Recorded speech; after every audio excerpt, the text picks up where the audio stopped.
the leverage due to the supply is really going to be on your side this year. Clint Berry, marketing rep for Superior Livestock, joins us today as we work through the CattleFax projections for 2024.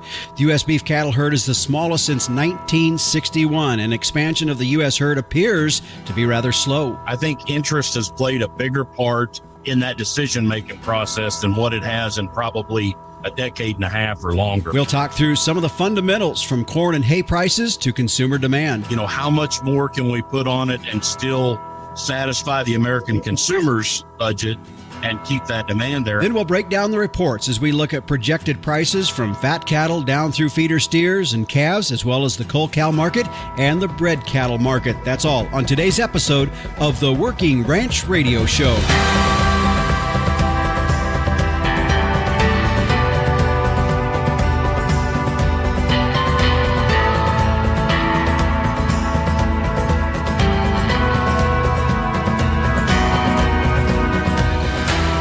Hi, everyone. This is the Working Ranch Radio Show. I'm Justin Mills. We're glad to have you joining us on our program today. As you heard there in the opening, we're going to be reviewing and looking through the projections of the 2024 CattleFax report that came out at the industry convention that took place down in Orlando. Clint Berry joining us on that. We'll be getting into that in just a few moments. But before we do that, I did want to let you know later on in the show, we're going to have also another guest joining us, Dr. Travis White with Saskatoon Colostrum Company, as we talk about that element of our cow-calf and our mama cows out there and those calves, the need for that liquid gold that I call it, that comes with those mama cows when they have calves.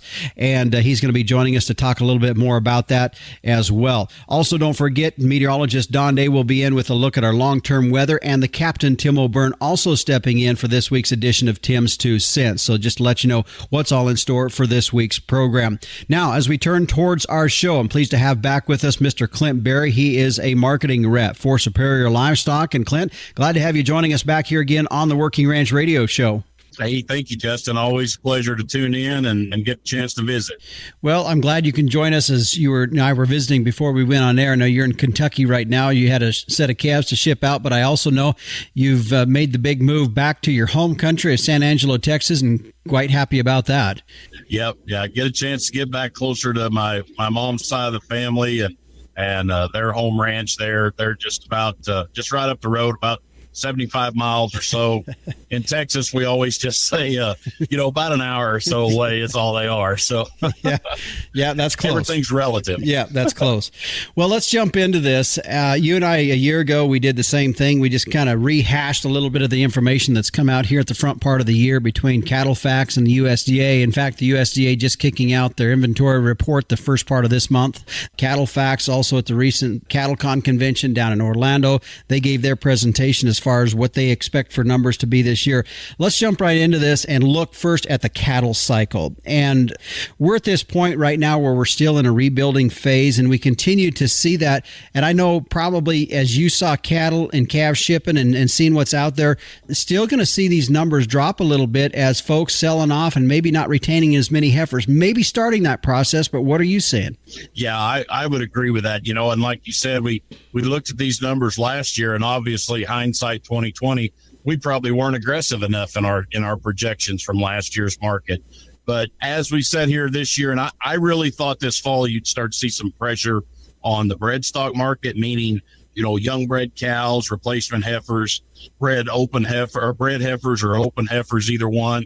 But, we really never saw that last year. The feeder value on them females were enough, and there just wasn't enough pressure to differentiate those heifers in the marketplace. You could tell there just wasn't a lot of replacement value on them.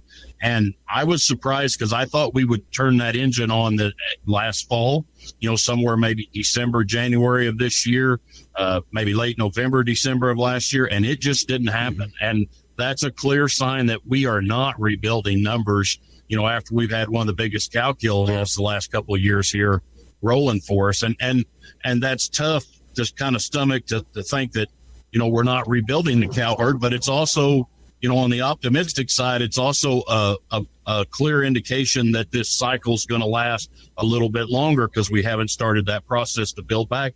And we may never build back to the cow numbers that we once had, but we will certainly turn that crank and start adding some heifers back. But boy, it's been slow to come right now. There's just not been any replacement pressure value in the marketplace as we currently stand. Yeah, towards the tail of our conversation today, I want to go back to this, and we'll look a little bit more as far as where we see this cycle, the length of this cycle going to be, because what I'm noticing too is that when we look, a lot of times there's always a lot of comparison over previous cattle cycles.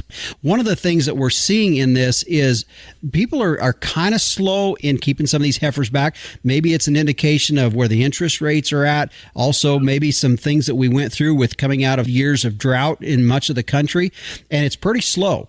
Yeah, I would agree. I think interest has played a bigger part in that decision-making process than what it has in probably a decade and a half or longer, folks. You know, that's a twofold deal. Not only is it the interest rate on what you may purchase, but it's the fact that no matter what part of the country you're in, the last 2 or 3 years, all of us have struggled in some form or fashion with weather conditions, drought conditions, whatever it's been. And our operating notes have gotten higher in a lot of positions. And that interest on those have been bad. And I know a lot of the customers that sold their calves this year were counting on collecting their first really solid, higher market paycheck.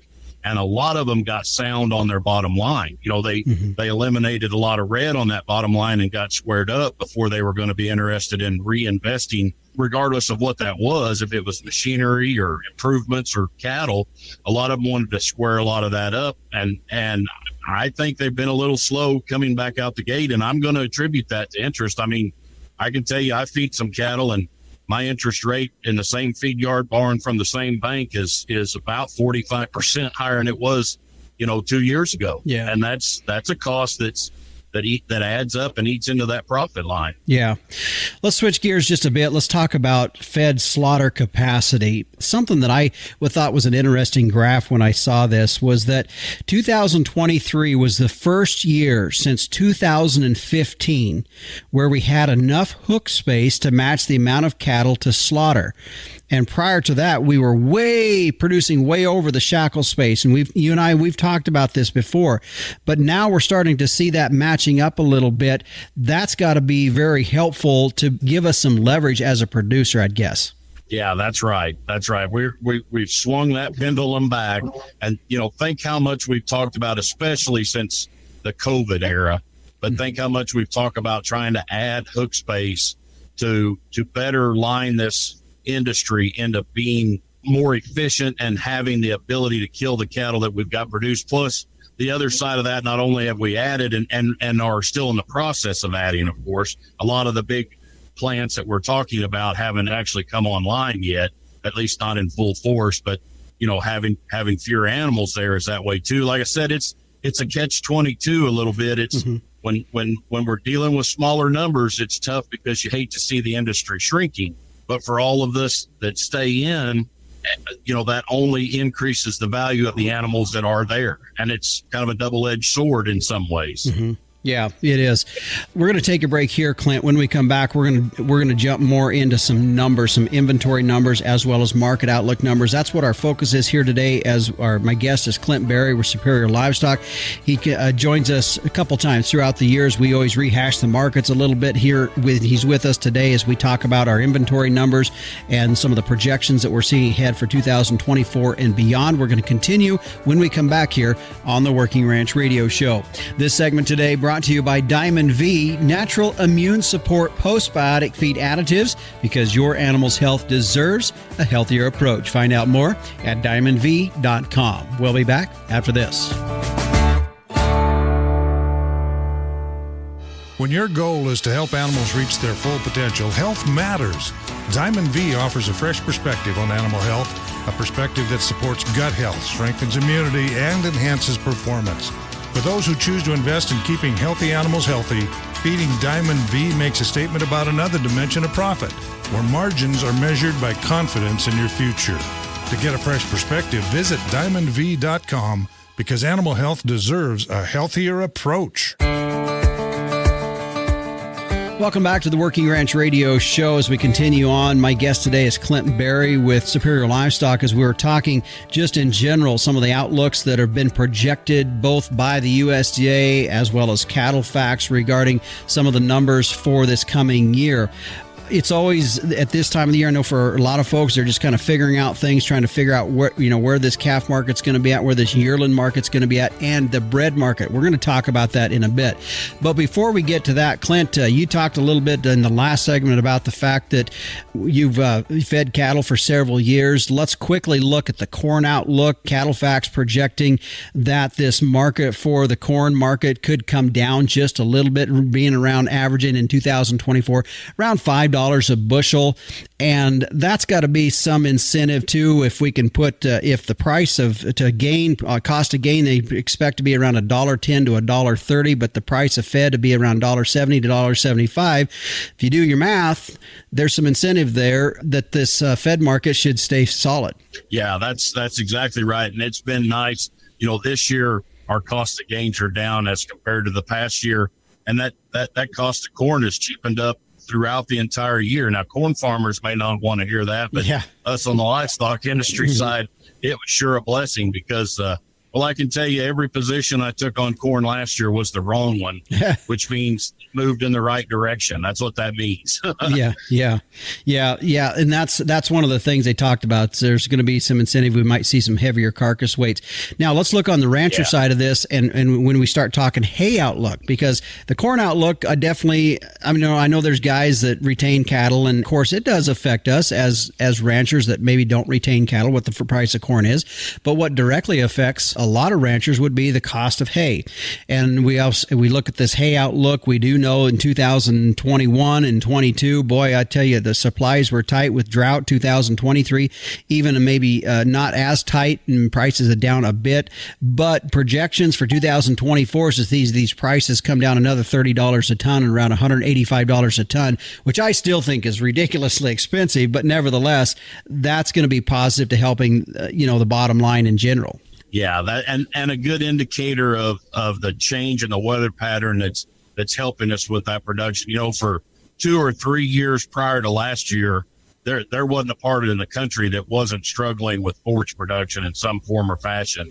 Last year was the first year that a large majority of the country was blessed with excess hay and forage, and that was a good thing. And so when you see that, and even though, like you said, it may seem like it's still going to be a little high as compared to normal, but we've also got to adjust and remember fertilizer and fuel costs are higher than what we would call normal too. If in comparison, marginally wise, that's pretty much staying in line. Mm-hmm. Yeah.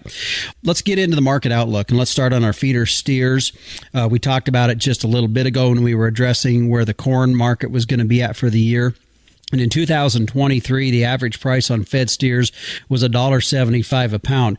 This year, they're projecting that up to be about 9 cents higher at about $1.84 a pound. Those are just amazing prices in itself.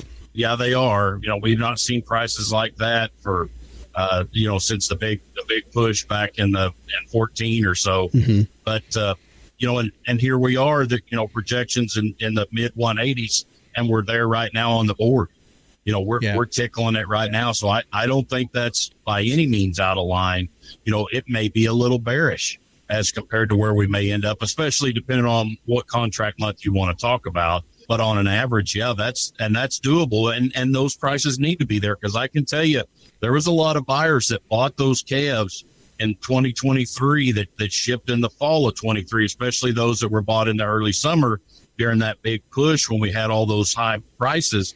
And those cattle, they were a little upside down on them cattle as to where the projections were. So they need that lower cost of gain, and they need that increase on that fat market to make it square and profitable on the buyer side, so that they can pour back into them calves again this year on behalf of the cow-calf producer. It's, this cycle's everybody's got to make a little money on every little segment, and those kind of numbers are going to have to be there. And I think if you look at like you were saying, if you look at the data and look at the head counts, it's going to be there. Mm-hmm.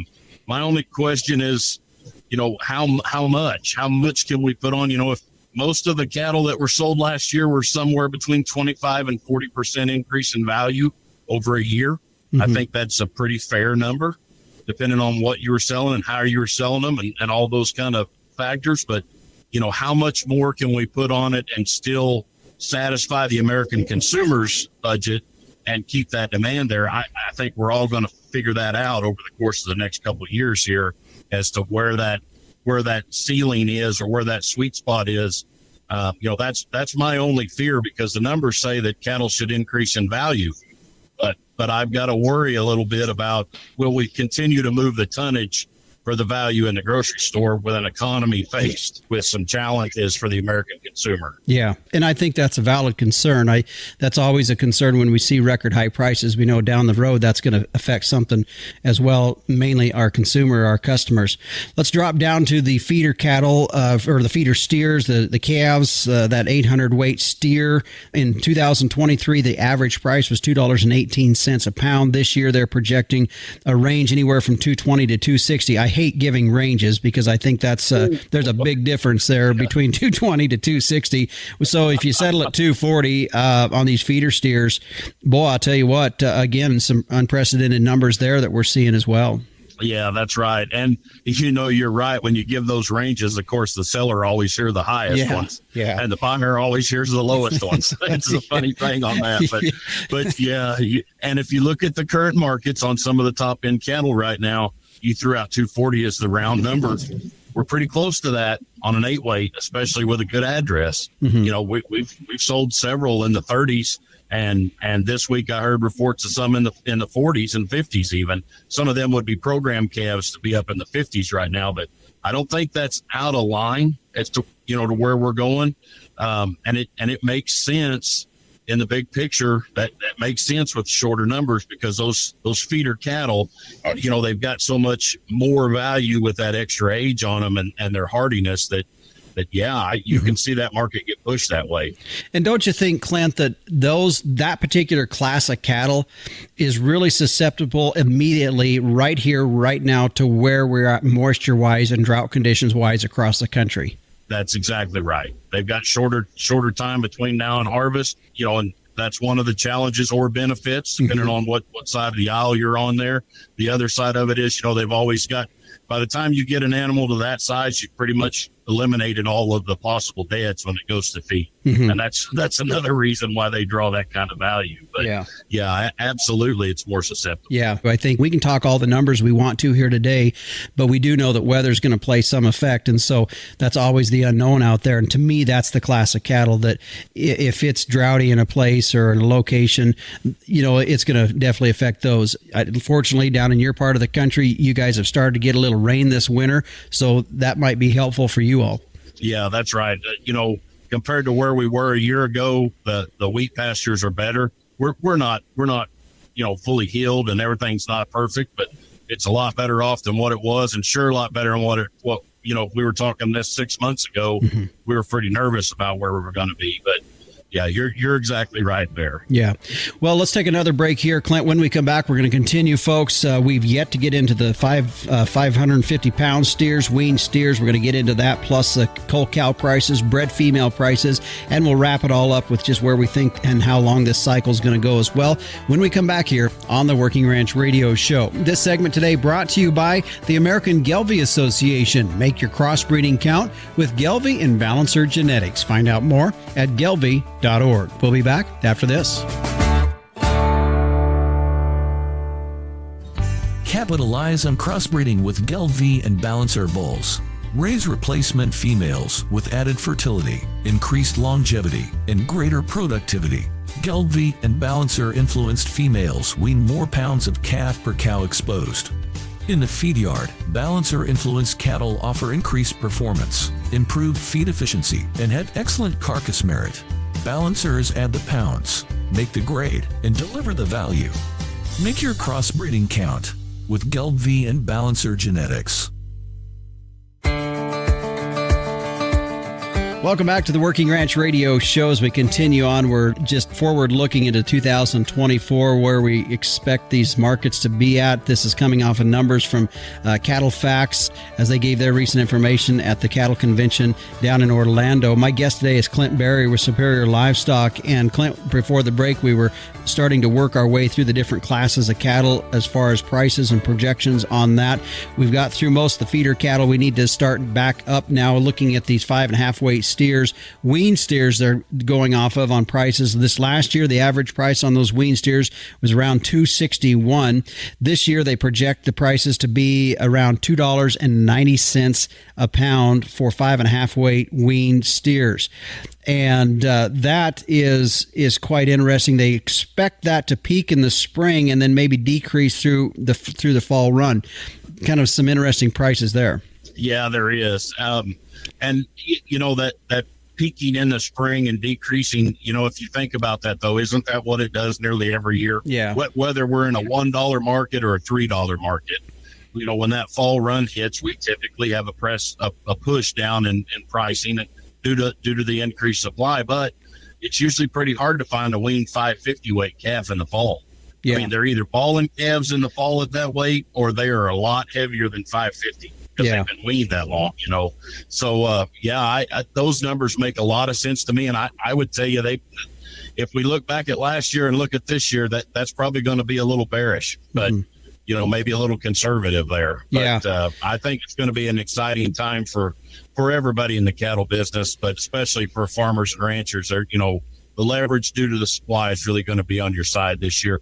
It's a great year to be sure and capture all you can, and keep the added values on those calves. Like you're talking about those weaned calves, they're still going to be worth more than a balling calf is. Balling calf's going to be worth a lot of money, but a weaned calf's going to be worth a whole lot more, just like it, standard most years. Mm-hmm.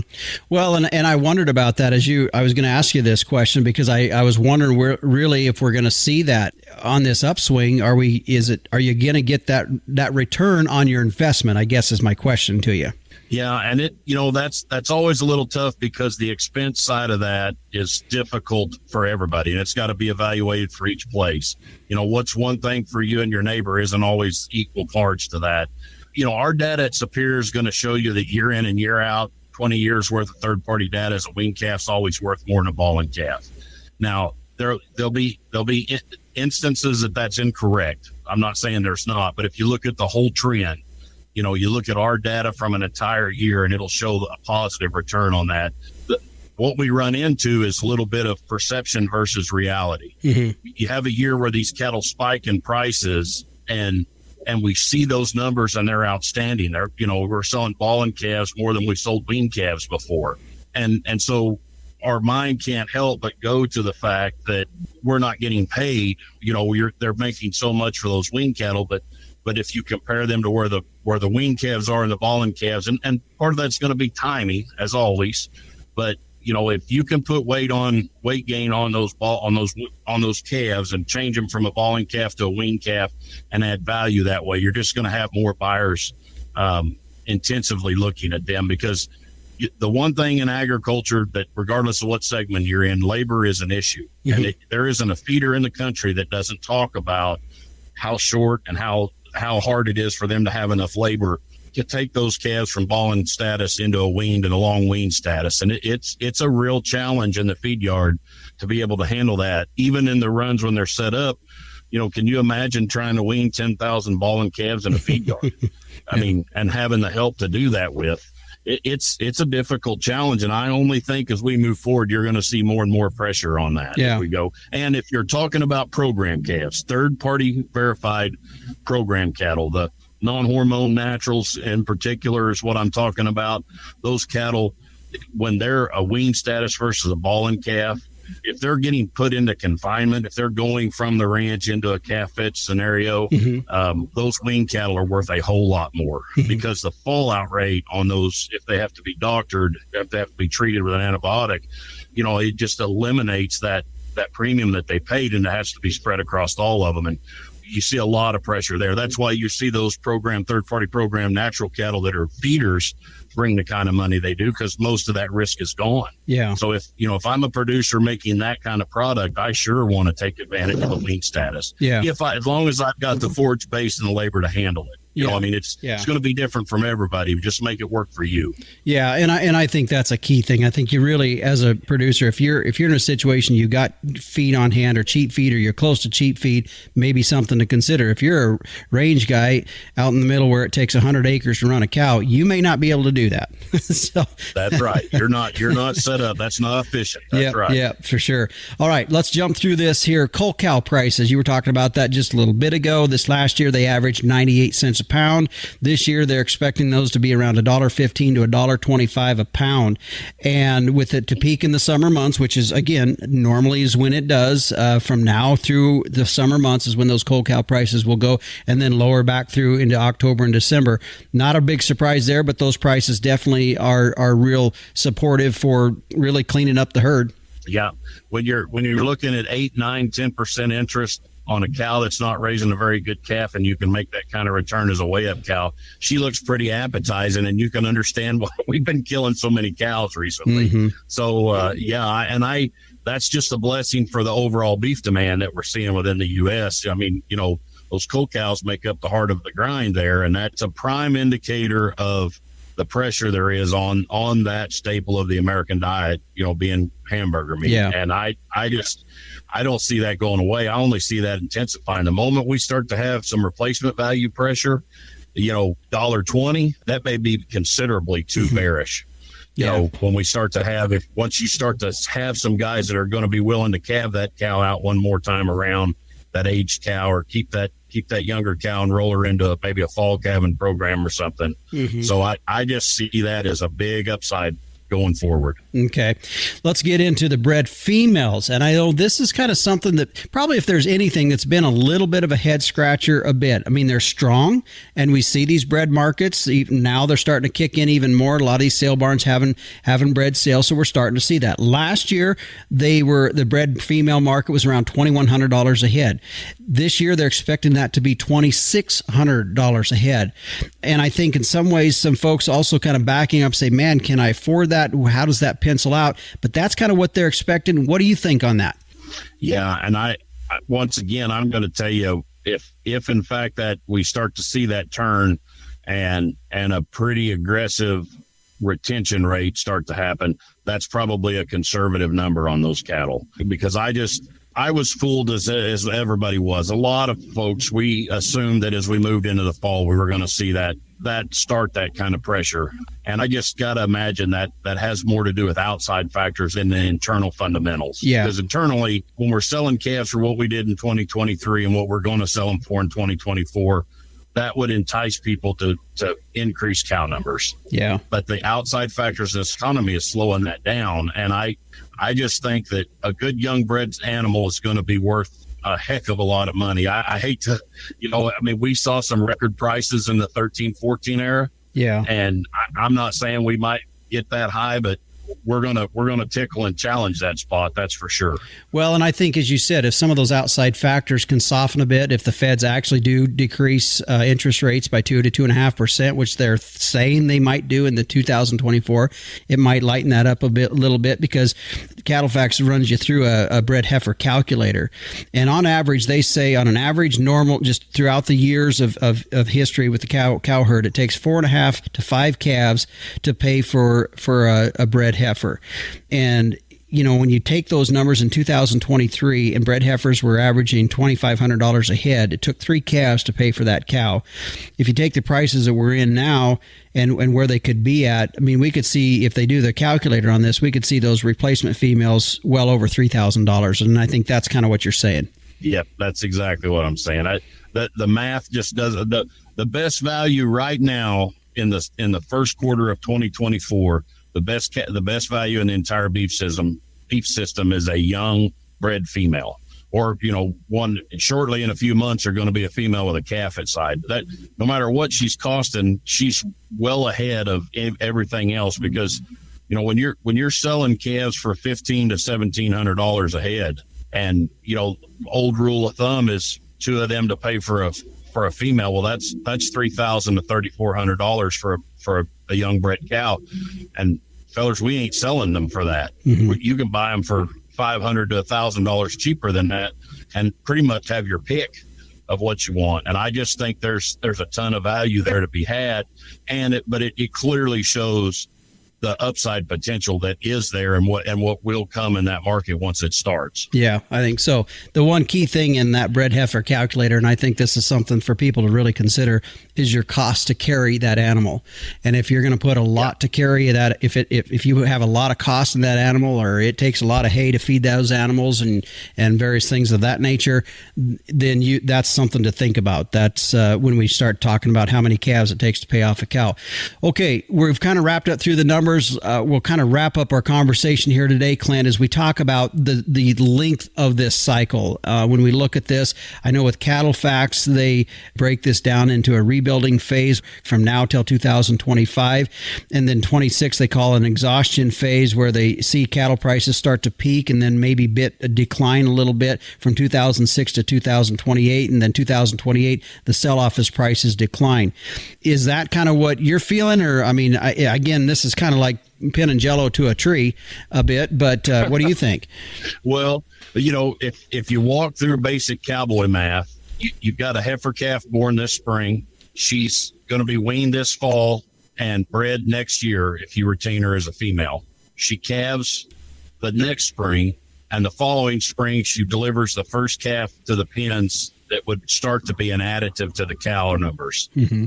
So, I mean, you put that into time frame wise, and you're talking 3 and 4 years before we legitimately start to rebuild some of these numbers. And so we're 2024, they're talking 2028. I absolutely could see that. Mm-hmm. And for every year that we don't have retention, I think we're pushing that out another year, just because it takes that long for the cattle cycle to do that. And the wonderful thing for those of us that own the cattle in between is every year, once we start into the retention, we're pulling that many more off of the numbers that are in the feed yard. Because, right now, if you look at the immediate numbers and our pens are pretty full, well, why are they full? Because all them heifers are there. There was no heifer retention. So, if we start retaining heifers this year, we're going to be short of cattle in next spring. And that's all going to trickle and feed into the increase in the price in the short run once that starts. And it won't be equal everywhere. Regions are going to be different as to expansion and contraction, but in general, there'll be a trend line to move that way once it starts. And I just see a ton of profitability over the course of the next, I'm going to say 3 to 6 years. And I think I would be 95% correct in projecting that. I just think this is going to be, some of the extended long-term, as long as we keep our exports humming and, we don't run into an external issue or some kind of a internal animal health issue. I just see a ton of profitability in front of us here. You bet. All right. Well, Clint, that's a good way to wrap it up. I appreciate you taking the time. You're on the road. Appreciate you stopping in and joining us here today on the Working Ranch Radio Show. Yes, sir. Thank you very much, Justin. You bet. And again, that's Mr. Clint Berry joining us here today on the program, a marketing rep for Superior Livestock. I always appreciate his insight in this as we talk about this, his commentary in this market, mainly due to the fact of the amount of cattle that he represents on an annual basis and the many years that he's been doing it. In addition, he owns cattle himself. So there's multiple facets that he's looking at that, and his insight is also very valuable. As we look ahead, we see these next several years knowing that there's a lot of positives ahead for us. And I think at the same time, there's also times where we just need to make sure we don't get our skis too out and far in front of us in some of this as well, and be smart with what we're doing. And I think the slowness that we've seen in some of the rebuilding of the cattle herd, I think shows that. I think folks are a little bit cautious about doing this, knowing that there is an upside to this market happening. That's going to be happening in the next several years. But I think at the same time, with some of the outside factors, as Clint was talking about with interest rates, and then also some of the years that we've had in the past several years that have been kind of tough, whether it's been drought years or high hay prices or various things, digging out of that has been something that has been happening for a lot of us. And I know I'm raising my hand on that one as well. Well, stay with us. Coming up after the break, Dr. Travis White with the Saskatoon Colostrum Company will be joining us as we talk about the importance of that liquid gold that comes out of the bags of those new mamas each and every year. And we're going to be talking about the different situations that arise with cow-calf operations. When should you replace colostrum? When should you instead be supplementing colostrum? We're going to talk about those kinds of things when we return here on the Working Ranch Radio Show.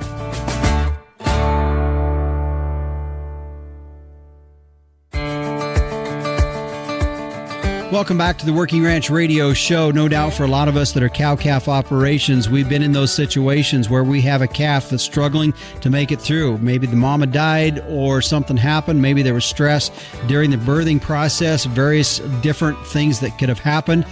And it is important that that calf gets a good start. Today, joining us here to talk a little bit more about that is Dr. Travis White, who's the Director of Veterinary Technical Services for the Saskatoon Colostrum Company. And Dr. White, thanks for joining us here today on the Working Ranch Radio Show.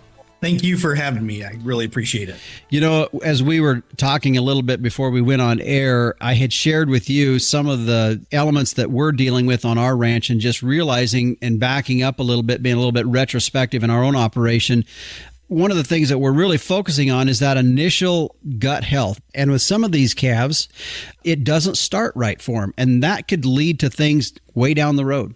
Yeah, absolutely. It comes down to gut health and then the immunoglobulin that protects these calves against all the pathogens that they come into contact with, right? So, I mean, you know, unlike you and I, when we're born with a full complement of the immune factors that we need. Cattle or ruminants are different. They're born with a completely naive immune system. So the only way they get any immunity is through the ingestion of colostrum. Now, we know that if they don't get enough colostrum, we have things like they're 9.5 times more likely to become sick. They're about 5.5 times more likely to die prior to weaning. But like you said, that gut health is also super important. And so colostrum has, over 250 bioactive compounds that are found naturally in colostrum. And a lot of those go to stimulate the gut development. So things like epidermal-like growth factor and insulin-like growth factor, that all stimulates that gut villi to grow and that animal becomes more efficient at digesting nutrients. Then you think about the microbiome, right, of the animal, and we're just starting to scratch the surface on the importance of the microbiome. But colostrum has over 40 all natural prebiotics that feed that good gut bacteria, and so as we're trying to get that calf to develop its gut in kind of a natural way, colostrum becomes super important to stimulate all that. Mm-hmm. Several years ago, we didn't really have as many choices as we see today or products that are out there. There's been a lot of advancement made in colostrum supplements that are available to us as ranchers. And one of the things that as a question is somebody's out there and they're thinking, well, I've got this old cow. I kept some of her colostrum back, and that's probably fine to have it in the freezer. But boy, the advancements made today in colostrum supplement is miles ahead of where we were 10, 15, 20 years ago, isn't it? It is. And keeping around some natural colostrum isn't necessarily a bad thing. The thing I caution producers on is, as I go around the country doing meetings, one of the things I often ask beef producers is, where do you get colostrum? If you've got a calf that you have born and it needs colostrum, where are you getting it? And oftentimes, depending on the region that they're in, they're getting it from like a little local dairy or something that they're neighbors with. And I caution them from doing that because, one of the things that we deal with in the dairy industry is Johne's disease is extremely prevalent in the dairy industry, and we're pretty much guaranteeing that we're going to bring Johne's disease into our beef herd if we're using colostrum from a source like that. So, I mean, if you're milking colostrum from an older beef cow that a calf passed away or something, and you're keeping that, that's fine. But I would caution producers from getting it from a local dairy. But like you said, the advancements in colostrum have come light years. It used to be a lot of the colostrums we had were what we call serum-based colostrums. So they were more or less blood serum mixed with milk replacer.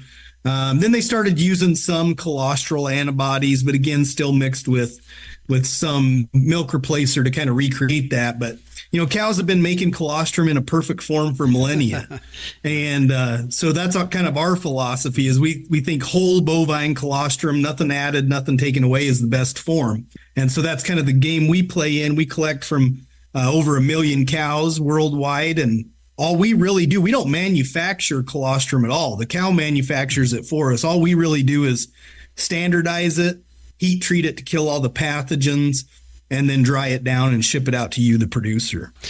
As I was researching this a little bit, one of the things you guys address a little bit is when should you look at replacing colostrum? When should that happen? There's a lot of different factors that can happen. We've all been out there, whether it's a cow that's had a calf, it's backwards and it had a stress coming out of the cow, to orphans, to when we have extreme cold times, and then even twins and then calves born at night. There's a lot of different factors in there that, well, I think everybody just checked every one of those boxes off that I just said.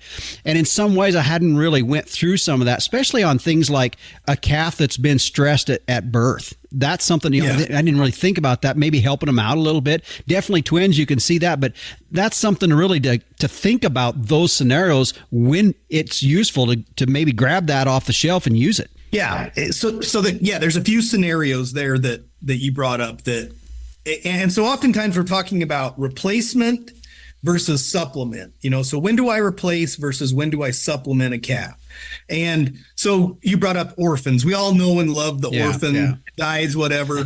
That we know that's a calf that we have to deliver some colostrum to. It's just not going to have the opportunity to nurse from mom. And then you bring up things like dystocia. So we know that calves born via stress, so via dystocia, whether it's a pulled calf or C-section or whatever, their ability to absorb colostrum drops by about 35%. And so we've got to deliver more colostrum, more high quality colostrum to that calf in a shorter period of time just to get them to achieve passive transfer. And then you got things like, still maybe that dystocia calf, but those night calvings where you go out, you pull the calf, it's looking like it's a little slow. We're not sure if it's going to get up. Last thing you want to do is try to get that calf up and nursing mom. You want to go to the house and get a couple hours sleep before you have to come out and check calves again. And so that's another opportunity where maybe replacing that calf with some colostrum is beneficial. And then you brought up twins. We never know which twin is going to be more vigorous. Yeah. And so replacing both of those twins oftentimes is the best measure, at least with one dose of colostrum. Then we know that both of them had an adequate amount. And so we have a decision tree, that we utilize, but our ultimate goal is we want that calf up and nursing vigorously and well bonded with the dam within 2 hours. So if that doesn't occur, that's kind of our first checkpoint. So if the calf isn't up and nursing within 2 hours, then we deliver a dose of colostrum to that calf. Then our second checkpoint is kind of 6 to 8 hours later. And so 6 to 8 hours later, again, hopefully that calf is now up, nursing, well bonded with the dam, and we can go on and not worry about that calf anymore. But if that calf is still not up and nursing, then we'd provide a second dose of colostrum to that calf at that point. And then when we start talking about supplementation, then that really comes down to a volume issue, right? So there are some animals that are just notoriously low on colostrum. Those would be first calf heifers. So, oftentimes I hear producers say, well, I never keep replacements out of my first calf heifers because they're smaller, they never grow quite as good. And a lot of that can be because a high percentage of those may be failing passive transfer or low on the passive transfer scale.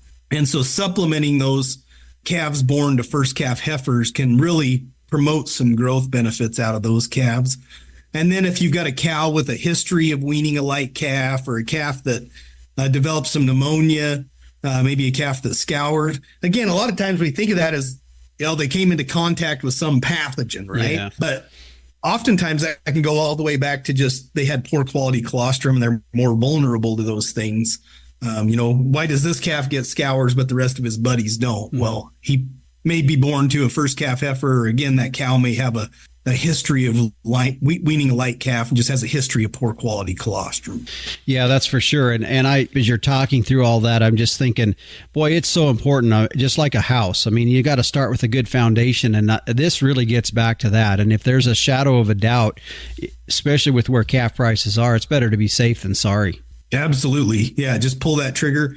And again, oftentimes we get the kind of the pushback that, well, it's expensive to do that. And I couldn't agree more. I'm as a rancher, we're trying to manage our costs and whatnot. But, what's a $30 bill in a potentially $1,500 calf? It's pretty small change. And then, you look at, especially your heifers, replacement heifers that you're looking to keep back. if a calf fails passive transfer, that heifer, and she was potentially a heifer you're going to keep, she could be 30 days later in her first service or first calving, if you will, than the other heifers that got adequate passive transfer. They grow at about 2/3 the rate of their counterparts, and their feed efficiency is reduced by about 50%. So you start talking about the commodity prices and everything else. To have an animal that grows at 2/3 the rate and has a feed efficiency that's reduced by 50%, that's a pretty big cost, and we can afford to put some dollars into them on day one. Yeah. Well, I told you when we got to the very end here, I did have some specific product questions for you. Saskatoon Colostrum Company, you'll see the products SCCL if you're looking out there for products. But this is one of the things, and I'll tell you, it's kind of a head scratcher. You look there and like, well, which one do I get? How do I know which one I need to be looking at here? Yeah, and it is pretty confusing. I think just within our company alone, we have our house brands, and then we have well over 20 private labels that we do for other companies. So again, we're big on whole bovine colostrum. So in our opinion, it doesn't really matter as long as you're buying something that's whole bovine colostrum, doesn't have an ingredient list, something like that. So grab the package off the shelf, flip it over. If there's an ingredient list there, it's something you want to kind of walk away from. If you can't find an ingredient list, then that tells you that it's whole bovine colostrum, and maybe we can go ahead and utilize that product. We'd love for you to use our products, and so look for the little Canadian maple leaf on there. And so, like, for example, if you go into a Tractor Supply or something like that, we have a brand in there called Colostrix. Okay. And so Colostrix is something that we produce. And so again, look for that little Canadian label on there. And then you'll know that it's one of the Saskatoon products. If you're going through your vet clinic, a lot of times they're going to have a product called Vet One, or Just Like Mom. And both of those are great. So, I wouldn't say there's one product that we manufacture that's better than another one. They're all whole bovine colostrum. Okay. Each of the products has something a little bit different about it. So like we have a in-house product called High Cal. It's a little higher in fat. Colostrum 200 is a 200 dose, highest concentration of IgG on the market. It's really considered the true replacer on the market. Okay. But yeah, just look for that little Canadian maple leaf and make sure there's no ingredient list. Okay. All right. Well, the website is SCCL.com if they want to find out more information about Saskatoon Colostrum Company and the products they offer out there. Dr. White, appreciate you taking the time. I know you're busy. You were telling me before we went on air, you spend 200 some days on the road. So I appreciate you taking the time out here on a day that you're home. I appreciate it. Thank you. You bet. We'll talk to you later. Bye. And again, that was Dr. Travis White, Director of Veterinary Technical Services for the Saskatoon Colostrum Company. Again, that website, should you want more information or to research the products that they have, you can go to it at sccl.com. Well, stay with us. Coming up after the break, the Captain Tim O'Byrne, publisher and editor of Working Ranch Magazine, will be in for this week's edition of Tim's Two Cents, and we'll also hear from meteorologist Don Day with a look at the long-term weather. We're going to be looking as far out as March. What's he have to say about that? Well, stay with us. We'll find out when we come back on the Working Ranch Radio Show. Fascinated by our wild weather? Now you can learn, appreciate, and understand the weather in your own backyard with the new Tropo Rain Gauge. Having achieved the highest rating of any product reviewed by the WeatherStationExperts.com, the Tropo boasts rugged durability, impeccable accuracy, and precision to the 100th of an inch. Visit MeasureRain.com to order a Tropo today and use code RAINDAY. That's RAINDAY for free shipping and 10% off. Go to MeasureRain.com. Hey, Justin. Hey, everybody out there in Working Ranch Radio Land. Fear not, winter's almost over to most of us. There'll be bugs chasing us around here pretty quick, and we'll be opening up the gates to the branding trap here soon enough. So let's just hang out and get these calves on the ground. And I want to tell you folks about a couple things that I did see at the CaliCon trade show in Orlando a couple weeks ago. One product service is called EM Genesis, and they've developed software that will very, very accurately grade embryos and kind of take a lot of the guesswork out of which ones are going to be viable and which ones will be terminal.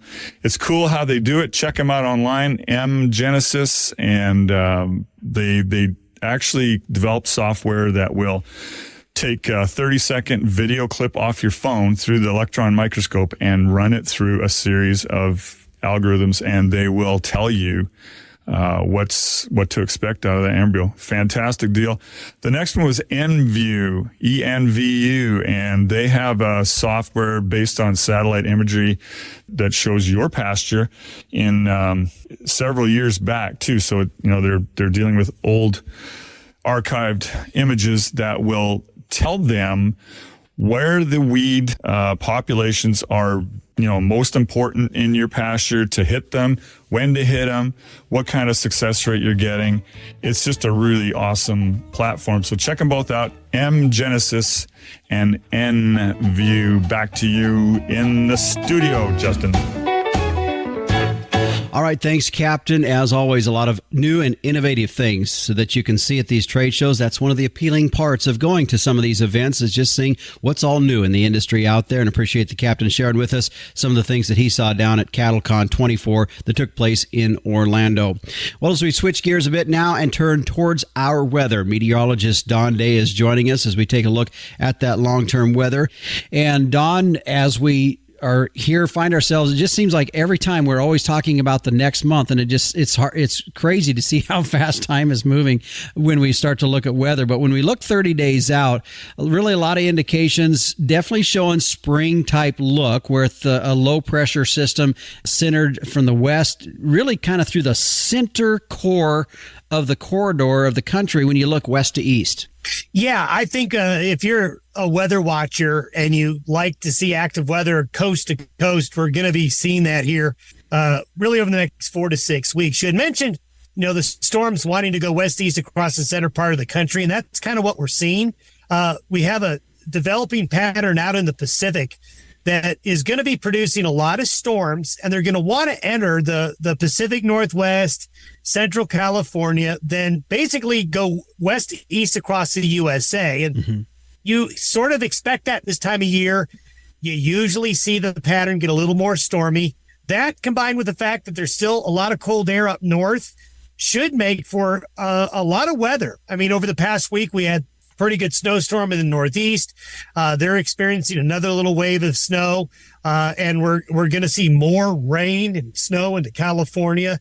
We're also going to see a very active pattern across the Central High Plains and Rockies as well. So there's going to be active weather. It's not going to be boring, that's for sure. Yeah. When we look at temperature-wise with all of this, of course, when we start getting into the spring of the year, colder is kind of better because that usually indicates moisture. Is that what you're seeing? Yeah. One thing I think we're going to see is that with the Pacific ratcheting up, you just get more Pacific air into the U.S. and less Canadian air. So you're generally going to be looking at temperatures that are going to be colder in the storms, but not terribly cold. I think the Great Lakes, the northeastern part of the United States, is probably the most susceptible to getting some Arctic shots still. But the temperature trends don't look that cold. But if you're cloudy and wet, it's still going to be pretty chilly. And I think that's what we're going to see, especially in the far west. Okay. All right. Well, Don, appreciate you stopping in and joining us with a look at our long-term weather. Thanks for having me.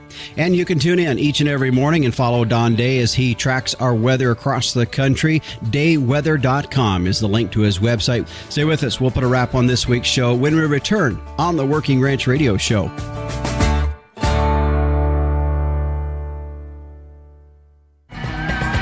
Coming up next week, pleased to have back with us attorney Dal Houston out of Oklahoma, joining us here on the program.